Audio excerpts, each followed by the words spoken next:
నాకేమన్నా చచ్చిపోయిన కోటాలు కానీ జ్ఞాపకార్థ కోటాలు కానీ పెళ్ళిళ్ళు అంటే గొప్ప ఇంట్రెస్ట్. పెద్ద పెద్ద సభలు వదిలేసుకొని ఇచ్చిన డేట్ను రద్దు చేసుకొని మరి ఆ సావులకి భూస్థాపనలకి ఈ జ్ఞాపకానికి వెళ్ళిపోతున్నాను నేను అవకాశం దొరికితే. ఎందుకంటే ఇన్ని లక్షల రూపాయలు ఖర్చు పెట్టిన సభలకు రాని ప్రబుద్ధుడు అక్కడికి వస్తాడు. వాళ్ళ సచ్చినోడు మీద సానుభూతికి ఇంటి పేరు మీద పెళ్లి కనుక వస్తాడు. వాళ్ళకి ఏసై ప్రేమని చెప్పాలనేది నా తాపత్రయం. మనం 10 లక్షలు పెట్టి సభ పెట్టినాడు రాడాడు, అలవా అవన్నీ మాకు చరా దివా అంటాడు. చచ్చిపోయిన సానుభూతిగా ఇంటి పేరు మీద బలాన్ని కూడా వస్తాడు పెళ్ళికో సావుకి. అప్పుడు ఏసై 4 మాటలు, అయ్యా నీకోసం చచ్చిపోయాడు, ఏసై మంచి దేవుడు, అయ్యా ప్రేమ కలదు 4 మాటలు చెప్తే ఏదైనా ఒక మాట వాడు ప్రభు దగ్గర వస్తాడేమో నాకు ఆశ, అందుకని వదిలిపెట్ట. అయితే ఒక కూటానికి వెళ్తే ఆ సచ్చినోడు ఒకడు తాగి తాగి తాగి చచ్చాడు. ఆడికేమో జ్ఞాపకార్థ కూటం, స్పీకర్ ఏమో నేను. నాకేం తెలుసు జ్ఞాపకార్థ కూటం అనేప్పటి నాకు ఉద్యోగం వచ్చింది. సరే ఎన్నడూ దొరుకుతాడు కదా అని చెప్పి అక్కడేమో అతడు కొనిపోబడక మునుపు దేవునికి ఇచ్చిన సాక్ష్యం పొందిన కార్డు నాకు పంపాడు. ఎంత పరిశుద్ధుడు! హనోకు తర్వాత ఈడే కదా. నేను ఇంకా హనోకు హేబీలు ఇలాంటి పరిశుద్ధులన్నీ ప్రిపేర్ అయిపోయి వెళ్ళిపోయాను.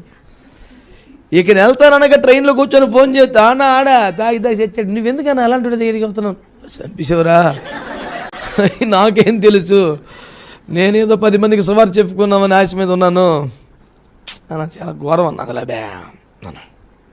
ఇంకోటికి ఫోన్ చేశా, ఈడేమన్నా దుర్మార్గుడు అసలు చెప్తుంటే ఆవిడ సేమ్ రిపోర్ట్. ఓహో సరే తప్పదు. లోకల్గా ఏ స్పీకర్ కూడా దొరకలేదంట. ఆడు తాగి తెచ్చాడు, మనం ఏం చెప్తామని ఊడు రాలా. నన్ను వైజాగ్లో బుక్ చేసాడు ఆడు. ఇక చూసుకో ఏసయ్యా మరి సిక్కులో పడ్డాను నేనా ఆ తాగిపోతుండి. వారు మహిమలో ఉన్నారని చెప్పలేను.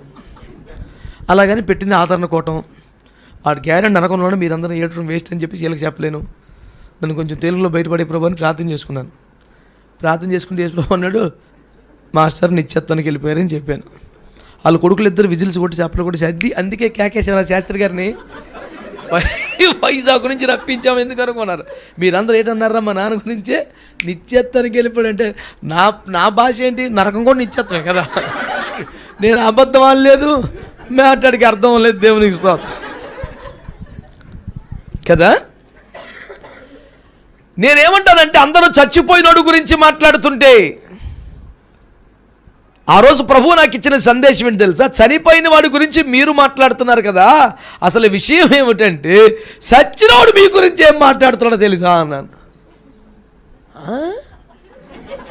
ఏ కైసే బాత్ కర్రా అంటే ఈ మాస్టర్ గురించి నాకు తెలియదు కానీ బైబిల్లో ఒక చచ్చినోడు ఉన్నాడు, ఆడు బతికున్న వాళ్ళ గురించి మాట్లాడుతున్నాడని ధనవంతుల లాజర్ కథ తీసుకొని అబ్రహాంకి మనవి చేస్తున్నాడు కదా. ఏమని?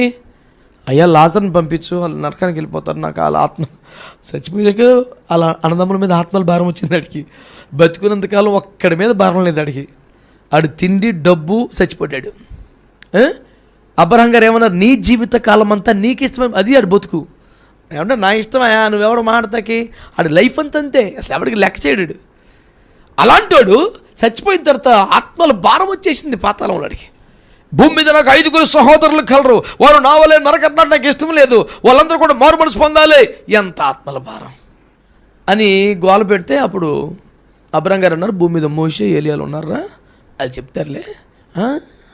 మా ఊళ్ళు కాదు, ఎంత మోషే చెప్పినా ఏలే చెప్పి నేనే రకం కాదు మా ఊళ్ళు. ఇక్కడి నుంచి ఎవడైనా వెళ్ళి చెప్తే తప్ప నమ్మరన్నాడు. నేను చెప్పిన స్టేట్మెంట్ అది. మీ గురించి వాడు ఏం చెప్తాడు తెలుసా? వీళ్ళు మామూలు కాదు, వీళ్ళు దుర్మార్గులు, ఎంత గొప్ప దైవజనుడు చెప్పినా వీళ్ళు వాక్యం వినరు. చచ్చిపోయినాడు వచ్చి నా కుమారుడా మనవడా నువ్వు వెళ్ళరా చర్చికి అంటే అప్పుడు వస్తాడు వీడు.